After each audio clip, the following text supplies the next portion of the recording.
Et nous voici partis dans cette nature sauvage vers la cascade de Buisin. Ouais, c'est bien ce que je pensais. On est au-dessus de la cascade. Bon. Alors normalement c'est là. Hein. Non, mais non, on n'avance pas plus. T'as de l'herbe, tu sais pas où est le bord. Et ça descend à brut.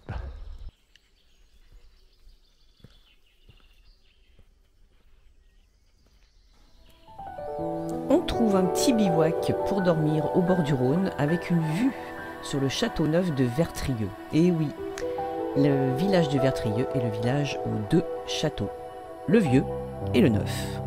Voici le neuf.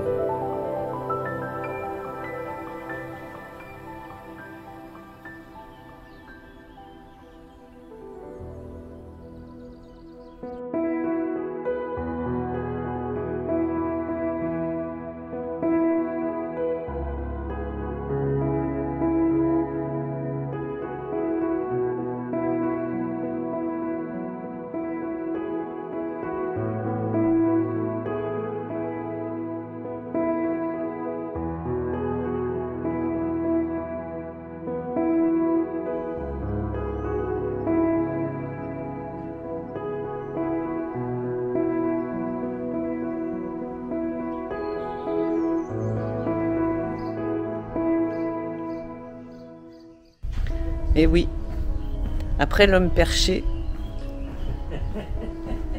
nous avons l'homme couché. Au milieu de la route. Tout ça pour prendre une photo. Allez, je vous la mets tout de suite derrière la photo.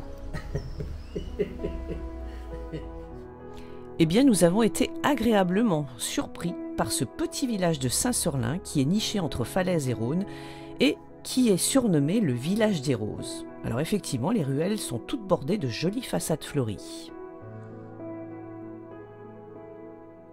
En prenant cette ruelle et en grimpant un petit peu, vous pourrez voir l'église Sainte-Marie-Madeleine.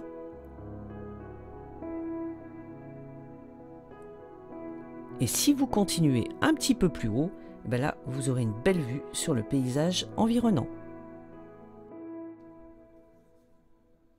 Nous poursuivons notre route jusqu'au col de Porte, là où nous attendra Yannick et Ika, la chienne de mon autre fils, pour passer la journée avec nous.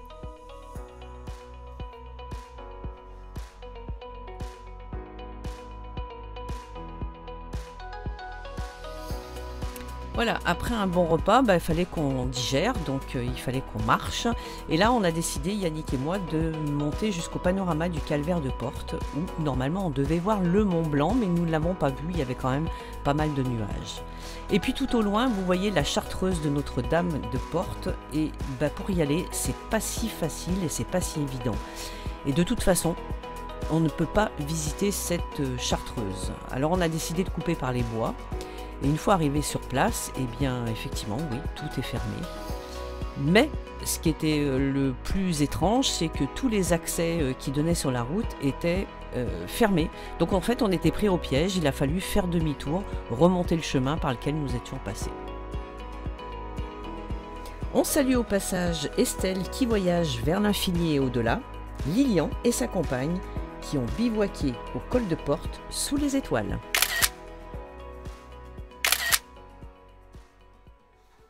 Mais en route pour la cascade du Pain de Sucre, on a pris des raccourcis pour arriver en bas de la cascade.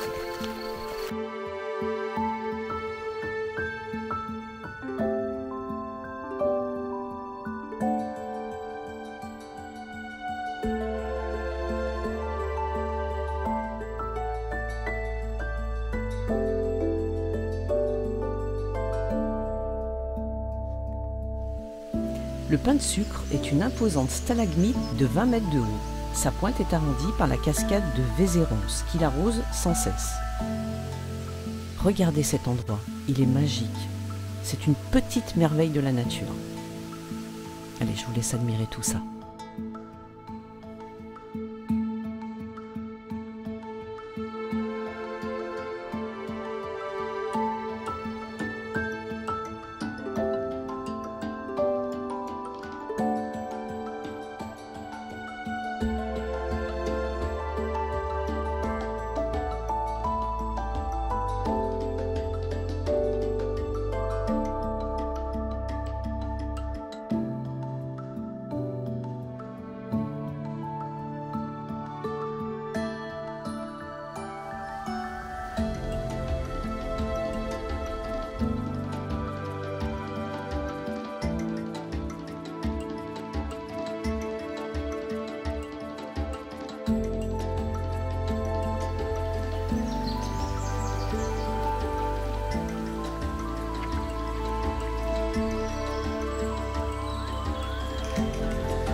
va se percher.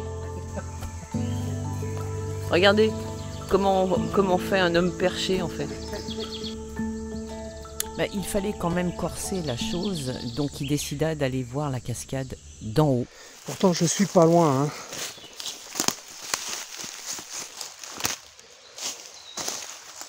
Ouais. Elle est là. Elle est là-bas la cascade, tout au fond. Je sais pas si vous voyez, mais juste après cet arbre-là, là, il y a à peu près 10 mètres de profond, là, à mon avis. Alors, je arrive au lit de la rivière. Attends, je vais essayer de descendre dans le lit du ruisseau. Faut vachement faire gaffe parce que ça n'a pas glissé ici, mais il y a des endroits c'est hyper glissant. Pour aller voir une cascade, avant tout il faut être cascadeur. Non, pas aujourd'hui, c'est dimanche. Je vais passer par là-bas.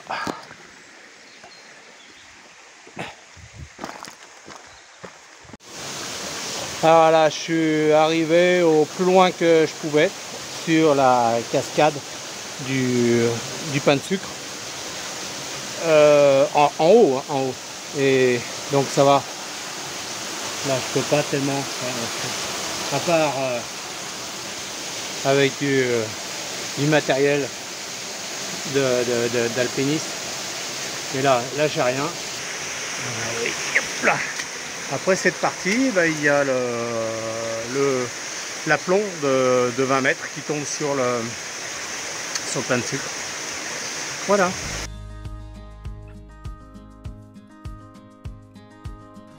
Allez, direction les Pertes de Valserine. Avant d'arriver aux Pertes de Valserine, je traverse une forêt mystérieuse et magique. Pour arriver près de torrent qui disparaît dans les marmites de géants.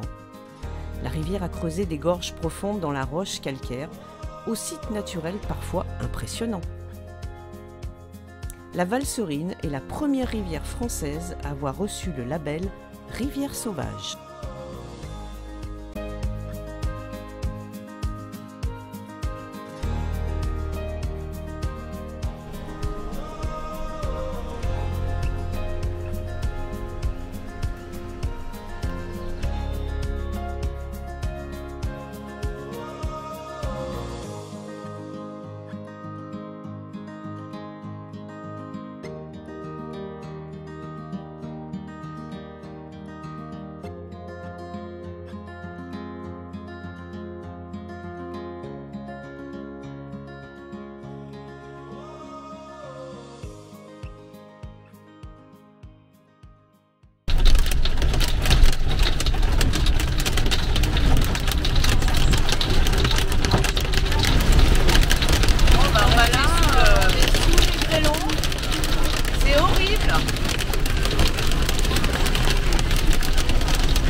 Je sais pas si vous entendez bien, mais ça tape fort, hein.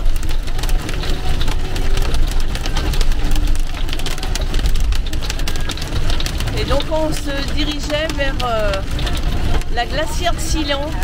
C'est drôle quand même, hein. Il y a 140 ans, on stockait de la glace dans ces bâtiments. En raison d'un climat rigoureux et de sa faible exposition au soleil, les rives du lac de Silan n'ont jamais retenu l'homme, hormis le temps de l'exploitation de la glace.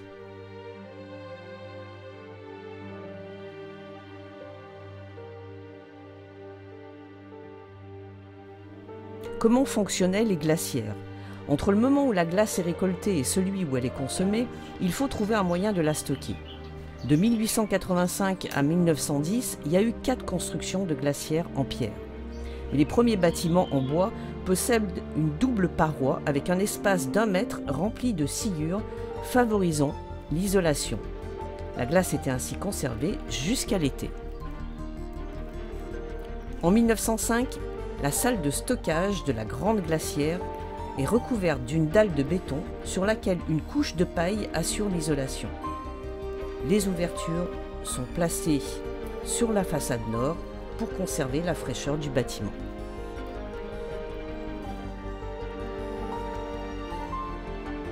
La cadence de travail est infernale. Les hommes travaillent 7 jours sur 7 pendant toute la période de gel.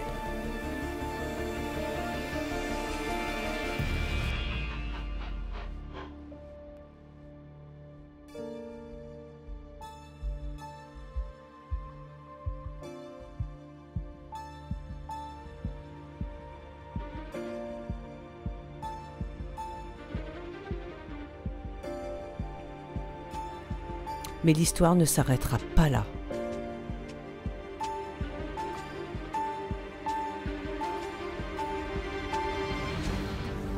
On vous emmènera bientôt dans une autre aventure des glacières de Silan.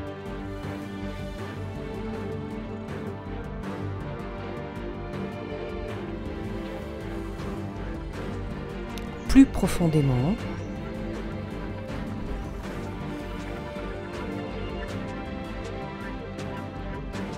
plus mystérieuse,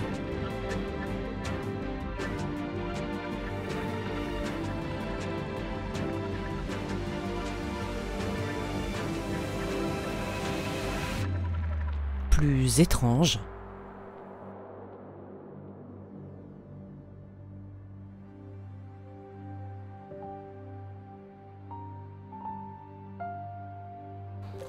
plus étonnante.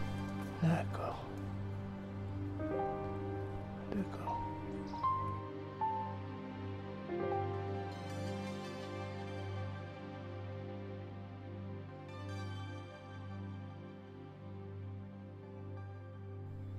À voir prochainement sur notre chaîne YouTube, dans la rubrique Les petits docs des aventuriers peinards, la suite des glacières de Silan. On espère que notre histoire vous a plu. Si c'est le cas, n'hésitez pas à partager la vidéo. Likez, commentez, ça fait toujours plaisir, un petit commentaire. Et puis activez la petite cloche pour pouvoir suivre notre histoire. En attendant, prenez soin de vous. À tout bientôt. Bye bye.